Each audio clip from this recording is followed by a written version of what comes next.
পাল ছিনার উপায়টা কি? পাল ছিনার ওয়ে আগে ছিল দুইটা, যেমন অনেকেই জানে একটা যে আগুনে পোড়ানো আর একটা হলো পাথরে ঘষা, কিন্তু বর্তমানে কিছু চাইনিজ প্লাস্টিক বেরোছে যেগুলো আগুনে পোড়ালে কালার যায় না, শুধুমাত্র ঘষা ছাড়া। তাহলে আমি আপনাকে দুইভাবে প্রমাণ দেখাই, যে কোনো একটা প্রোডাক্ট যে কোনো কালারেরই হোক, তাহলে এটাই টেস্ট করে দেখাই। এই যে প্রোডাক্টটা আমি নিলাম, একদম একটা পলিশ জায়গা ধরলাম, এটা ধর আমি স্কেচ করলাম, এটা কালার চলে গেছে, এই যে পাউডার উঠে গেছে, এই জায়গায় যখন আপনি মুছে ফেলবেন সেম আগের মতো হয়, একদম ন্যাচারাল যে পালগুলো এগুলোর এরকমই হয়, লাইফ গ্যারান্টি কালার। সবচেয়ে দামি পালটা আপনি নির্ণয় করবেন হলো যে প্রোডাক্টের কালার এবং প্রোডাক্টের ফিনিশিংয়ের উপরে।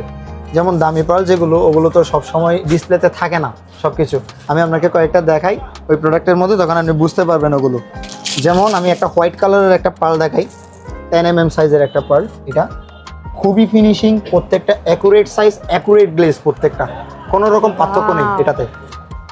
এটাতে আরেকটা কালার আছে, একটু মাল্টি টাইপসের কালারটা, হালকা ল্যাভেন্ডার, হালকা পিচ, হালকা হোয়াইট, মানে মুক্তাতে এর উপরে কোনো মুক্তা থাকে না, একদম ন্যাচারালি। অনেকে খুঁজে আমি একদম হাই কোয়ালিটিটা নিব কিন্তু ন্যাচারাল জিনিসটা নিব যেটা সামুদ্রিক, ওই জিনিসগুলো নিতে হলে ওগুলো আপনার প্রাইস রেঞ্জ অনেক হাই।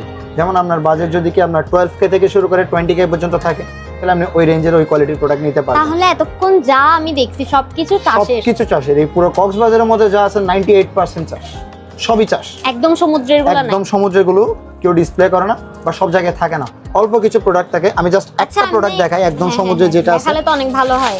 এটার কালার গ্রেডিংটা দেখেন, ও এটা হলো একদম ন্যাচারালি যেটা সামুদ্রিক প্রোডাক্ট।